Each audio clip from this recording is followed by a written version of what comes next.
Okay. So we're here with two retired ambassadors. We have Ambassador James Jeffrey here, retired ambassador for Iraq, Turkey, and Albania, correct? Yes. Yes. And then retired ambassador Larry Silverman to Kuwait, correct? All right. And so this is through the Savannah Council on World Affairs that you are here to speak this evening, and you facilitated this. You did. Okay. So let's talk a little bit. Let's just start with what you're here to speak about. Can you talk about anything right now other than the Israeli-Hamas conflict? Yes, because what I'm trying to do in my presentations here, we were at the Savannah, the Historic Black College, Savannah State College, and we'll be at another Georgia Southern tomorrow, so it's a whole program. What I'm trying to do is to put this in context. People see what is presented to them in the news, and you do a great job, but it's kind of hard even for us professionals to put in context. And the point I'm trying to make is this attack by Hamas against Israel, like Putin's attack against the Ukraine that began a year and a half ago, are assaults on the international order that was set up after 1945 and has survived through the whole tension of the Cold War up until present, and provided peace, prosperity, and political freedom for much of the world. It's now under threat, and thus the importance of pushing back and supporting, in the first case, Ukraine, in the second case, Israel, and in a potential third case, Taiwan. And Joe Biden is the right president to do this. Both Ambassador Silverman and I have worked for him. He believes deeply in this global order, and he understands the big picture. But it's important that people see, particularly the fighting in Europe has been very rare since World War II, other than the former Yugoslavia almost 25 years ago. But fighting in the Middle East is something you report on all the time. This is different. Normally the fighting in the Middle East, including what we see is, Iranian surrogates, Hezbollah and others, are attacking either Israeli or U.S. forces right now in Israel, and U.S. forces in Syria and Iraq, but they're doing it by the rules, and we all know the rules. They're informal. We don't admit their rules, but we understand that's what we do as diplomats and as military people. Invading another country with the goal of eliminating that country, which is Putin's explicit goal and Hamas's explicit goal, is different. With Putin, it was something new when he announced it. With Hamas, it has always said that its goal is to destroy Israel, but nobody took them seriously. They were running, as we know, the Gaza Strip with over 2 million people. They were not friendly with Israel. They would fire rockets at it, but it seemed to be under control. But now it's clear that they seriously are hoping, with the help of Iran and other anti-Israeli factions, to basically bring Israel to its knees. That's what's new. That's what Biden is reacting to. You did an interview on C-SPAN about a week ago, and you said up until that point you would have graded Biden's performance on this at an A+. Since then, we've had the explosion at the hospital, the Gaza hospital. His reaction to it, we saw yesterday. He's accepting Israel's claim that it's not them, they didn't do it. Both sides on that are trading blame for that. He has since then now visited, he stepped foot in a war zone in Israel, gave that speech yesterday.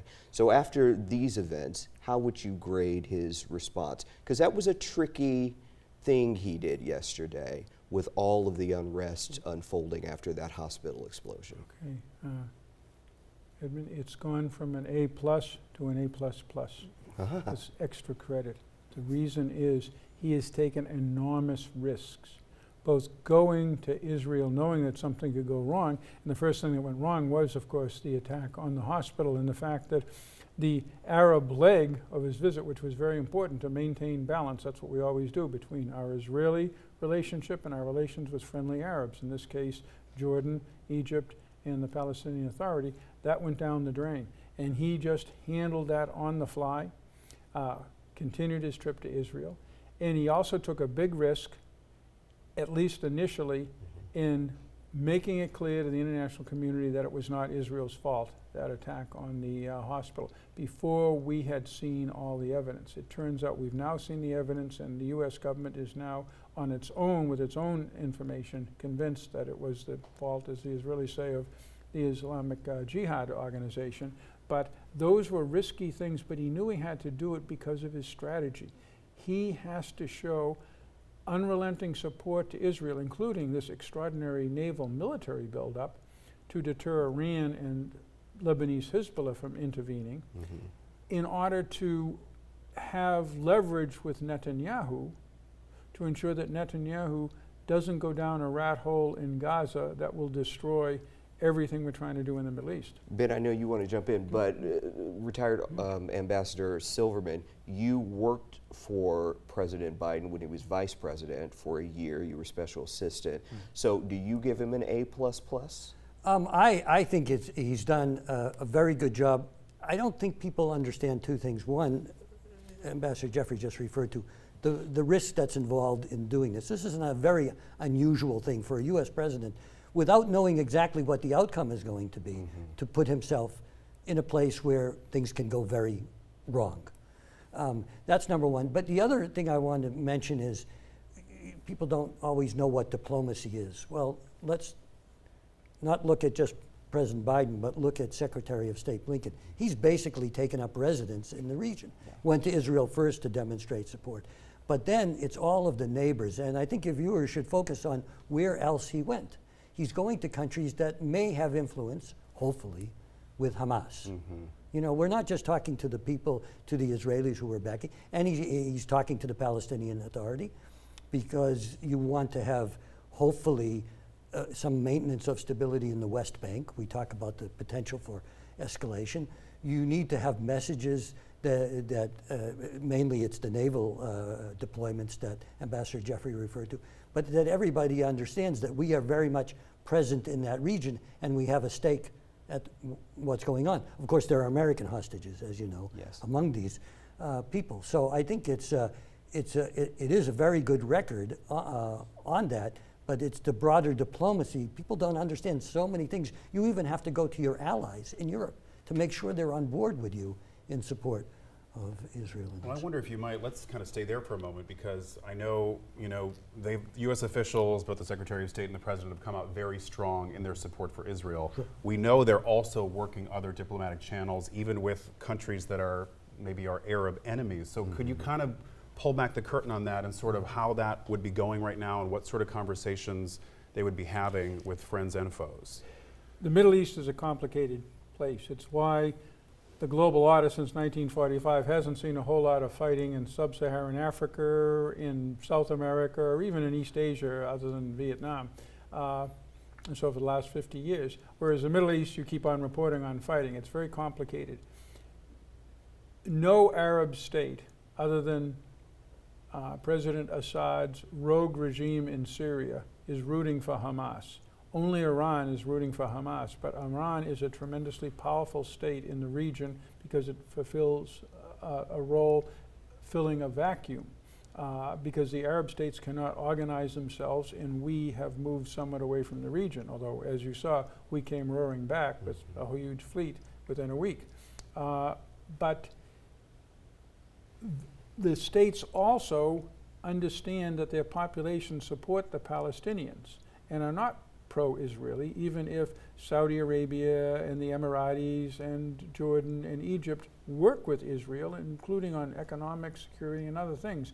It's an uncomfortable relationship. Hamas, so it has edges, and Hamas is trying to drive a wedge on those edges between the Arab states and the United States, their partner and ally in Israel, and that's the real danger here that Biden is trying to avoid without having a larger war. Speaking of a larger war, because we keep hearing the phrase thrown around, World War III. We keep hearing that. And so let's talk a little bit about the actors in that region and then their connections outside of that region. Sure. So Iran, connected to Russia and China. We are connected to Israel. So the bigger picture there is we have yet another conflict that we are at odds with Russia and China on, including Ukraine and the conflict there. So the way a lot of people see it, there are only 2 or 3 dominoes that have to fall for this to become massive, correct?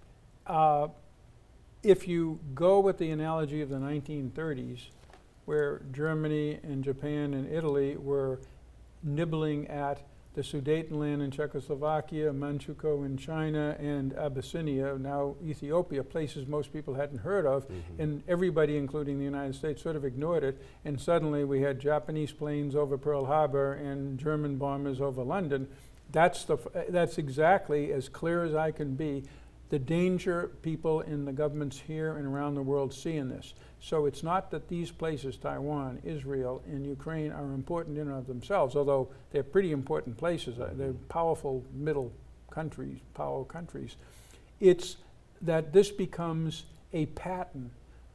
If you're a successful aggressor, you are going to aggress again. That's been what history has told us, and it's usually correct. So it's important that they not win at this level to keep from moving to a coordinated effort. They're not fully coordinated. That is North Korea, Iran, China, Russia, Assad, Syria. They all have interests in cooperate in certain areas. But importantly, China hasn't given Russia any weapons because it's not ready to break with the international system where it's been very successful, as we all know, because we all have Chinese products. So, and that's where you've got room for diplomacy. It's no accident that President Biden will be seeing President Xi of China soon, and this will be subject number one. Don't overthrow or help overthrow the international order, because we will be in a world of war like in World War I and II. It isn't worth it. I'm also wondering about how concerned U.S. leaders have to be, and maybe our allies as well, about sort of the groundswell of emotions surrounding this. I think NBC's Richard Engel was in the West Bank right after the hospital was bombed and had been talking to Arabs about their feelings, and I think he's covered that region extensively since the Iraq War. And I mean, he was basically saying that there's nothing you could say to many Palestinians to make them believe that that hospital bombing in particular wasn't, they just don't have any room for belief that Israel could be a good actor as far as they're concerned. And my question is, how concerned do we as Americans need to be about that groundswell of distrust in Israel and by extension us? This is such a perfect question for Ambassador Silverman. It is a very important question. Should Americans be concerned about the security implications of the emotion and the beliefs? The Jordanian foreign minister I heard on television earlier today, I think Ambassador Jeffrey heard it, he said it almost didn't matter what the facts were now because people were not going to believe that the Israelis were not responsible. Sorry for the double negative. And that is just life in diplomacy and foreign affairs. All we can do is you put as much evidence or as much of what you believe. We're concluding because of the nature of the strike that it was not the Israelis, that it was another group. And there will be people that will believe us, and there are people that are not. And there will be people that do not believe us, who continue to blame Israel, or they don't care in the sense that Israel is responsible for the larger conflict anyway. And there has not been condemnation of Hamas, obviously, from a lot of quarters. And people will be frustrated with that, and they will react to that, and some may undertake actions. All we can do is put out the information, number one. Number two, what Ambassador Jeffrey was referring to, President Biden had a response to a message to those in the region who might want to escalate this. Don't. That was the only word. But that's what American taxpayers pay for when they get these naval deployments. It's not to use those ships. Hopefully we don't have to. I mean, in a warlike sense. But it's as a deterrent. That's what they should understand is the value of this. So we're trying to deter it. And the last part is that we are working hard to get humanitarian assistance into Gaza because there is a crisis, there. Well, I'm kind of wondering, about just, kind of an extension of your thought there, because this is, social media has upended how we do business. It's upended trust in a lot of ways.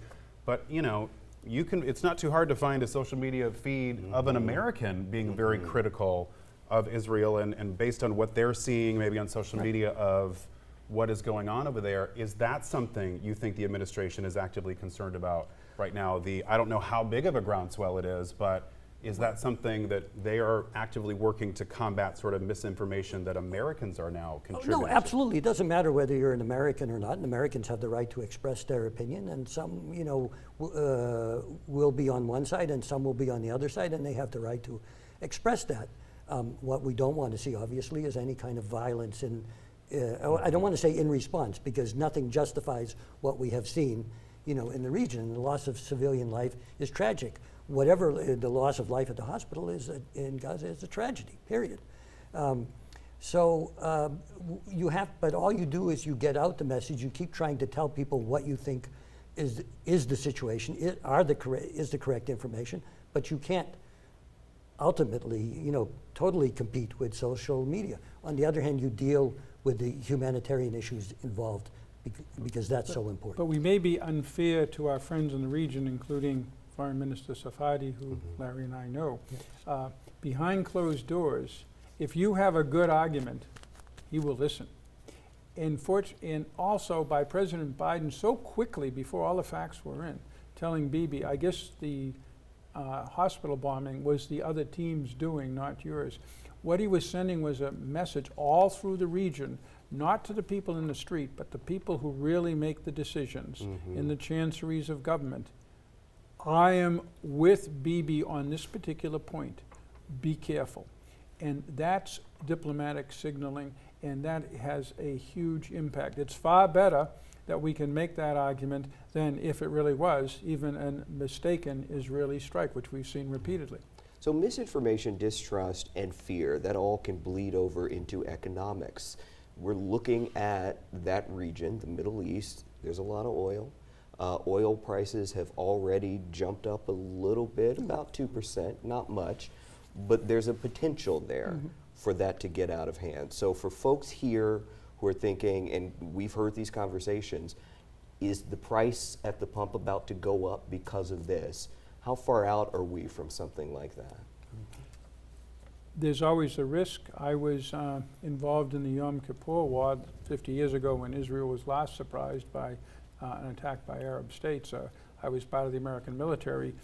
We didn't move 3 aircraft carriers at the time. Nixon put all 2.5 million of us on war alert. And I will never forget that. But the Arab response was the oil embargo.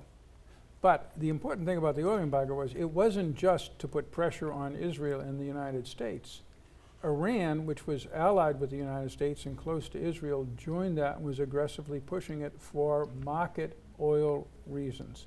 The people who make the decisions on levels of oil and thus pricing in the Middle East are going to be very careful about allowing geopolitics, whether, as we've seen recently, the Saudis doing what we want to keep oil prices down, or the Russians doing things to keep oil prices up.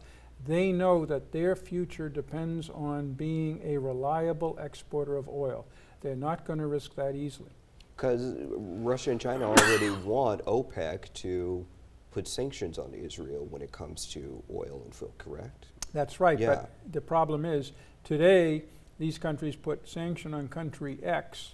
Tomorrow, they may put sanctions on us or country Y, which will encourage country Y not to do long-term contracts with these guys, but rather go to solar energy, go to nuclear energy, go to natural gas from some other source. That's the problem for these guys. It isn't that they hold all the cards. Yeah, and OPEC has not moved on that. Exactly. They haven't done I'm going to anything bet on that. on your program they won't move. Yeah. All right, you heard it here. Yeah. I'm wondering if you want to weigh in on, or you could kind of also tell us about how involved America may be in Israel's plan of attack. I know some people have been critical of the bombing that's gone on in Gaza so far. Various reports saying the U.S. was trying to get Israel to not be as aggressive on some fronts, maybe be more aggressive. I mean, what may be sort of the relationship between the U.S. and what Israel is actually doing as part of this offensive? Israel has taken a strategic decision that, from everything I know about them and have heard in the last week, is not reversible to defeat Hamas. Their word is to destroy Hamas and pull it from government. That's a tall order. I was involved in the destruction of what we call the Islamic State, or Daesh, in Iraq and Syria. We destroyed them as a kind of terrorist state, but they still have cells everywhere. And that was the best possible case. And the Israelis know that. They study all these things. But they do believe they have to do a military defeat for both military and psychological deterrence reasons. Joe Biden has had plenty of opportunities to, but he has not told them not to do it. But what he's going to do is warn them, don't do it for too long and don't stay there. He's been very explicit on that point too. Somebody else has to answer the what happens the day after. And that's an important restraint on Israeli flexibility, but I think it is the correct one, which is why he stays with an A++. And can I talk about, or can you talk about what, I guess the strategy involved when, we're hearing reports that Israel's saying to Palestinians, move south because, maybe we're coming in by the ground or this is where the offensive is taking place. If Hamas is an organization that hides in plain sight, so to speak, and, is willing to use Palestinians as human shields, wouldn't the bad guys also move south? Is that too simplistic of thinking on my part? Or like, what is the, if you're really trying to root them out, obviously, yeah, you want to be very mindful of civilians and the collateral damage, but what brings sense to that sort of strategy by telling them to Hamas is an army. It has installations. It's not just a bunch of terrorist cells. It has installations. It has weapon stocks. It has underground tunnels and other things. Think of here in Georgia, Fort Stewart and Fort Moore. We've got probably 80 or 90,000 U.S. troops in those two places. Well, they could all scatter throughout Georgia, with what they can put on their backpacks, but they won't have the capabilities they had if somebody takes Fort Hood and Fort Stewart. That's the difference. And that's why it's a bit unrealistic for Israel to say, which they are, we're going to find everyone and kill every one of them. No, they're not. But the important thing for Israel, and this they know, I have dealt with them for years, they are great strategic Clausewitzian thinkers. They know they have to destroy those installations. The Fort Moores / Old Days Bennings and the Fort Stewarts have to go. And that's what they will do. And Joe Biden understands that, and he won't stop them. But he will say, don't kill a lot of civilians. Differentiate between Hamas and the Palestinians for the viewers, because Hamas won the election in 2005. They have not held another election, so they can't be removed from power. How supportive are the Palestinians of Hamas?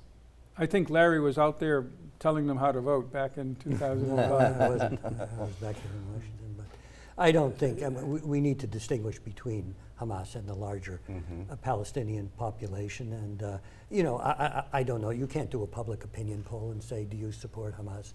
There will be people who will support the resistance or resistance to, to the Israelis doesn't necessarily mean Hamas, or it may mean support for Hamas. I don't know. But this population has been living under terrible rule. It's not just what's happened, it's what hasn't happened. Where's the development? Hamas, if it had been, for example, recognizing the state of Israel as it should, like others, and is not at war, there could have been all these arrangements that would have benefited the economy of Gaza all these years, right? Earlier this year we were talking about 19,000 Gazans who can have permits to come and work in Israel. Well, they're can't do that now. And why can't they do that? That's because of Hamas. It's a reasonable thing not to want to keep an open border immediately, right now.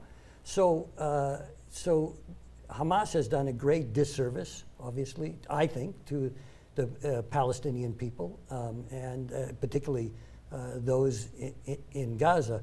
But it's a very difficult thing to quantify, and people are not just free to go out and say, march in the streets, let's say, of Gaza City and say, we want a new election. That wouldn't happen now. No. The folks here in Savannah, what do you think as we watch it play out on the news? What's the thing we should be most concerned about and looking at? Because there are lots of points in this discussion to focus on. Where should we be focusing when we look at all of the coverage playing out? Just normal folks. Mm-hmm. You start with the fact that everybody watching, or most everybody, are American citizens. Joe Biden is your servant. You have paid for those aircraft carriers bobbing up and down the coast of Israel, and at a certain level, you are responsible for them. So the first thing is you have a responsibility to pay attention to what's going on and form your own opinions, such as listening to the news. Secondly, in the only thing I can say to give more context and just form your own opinions is be aware that there is a global order. Everything from Hyundai coming here to Savannah to the taxes you pay, the ability to use the dollar anywhere in the world, and the peace that most areas, despite the news, enjoy most of the time since 1945 is based on that order. Joe Biden and Jim Jeffrey believe that order is under threat, and it behooves all of us to do all we can to support America's leading the effort to restore it or maintain it. That's it. Larry, anything? No. Yeah, we'll leave it at that. No, but I mean, taxpayers have a responsibility. Yeah. Okay, and that is to be informed through you and others. How do you beat misinformation? You just read as much as you can. Unfortunately, you may also be reading misinformation. You've got to figure, human beings have to be filters, and that's a very difficult thing to do with all the misinformation being thrown at them. And this is what taxpayers pay for to support our military. We're very thankful to have that military. We're thankful for Ambassador Jeffrey's service in the military and all the others serving. And that's what we get. And the world needs that kind of, in general, that kind of leadership, because as a deterrent to escalation. Who else is going to do that? All right, well, I think we've gone as long as we can go. Thank you both. Ambassador Jeffrey, thank you for taking some time to stop Thank by you and talk for with having us. us on. Yes, appreciate you. Thank as you very much. You as well. Thank you you very so much. much.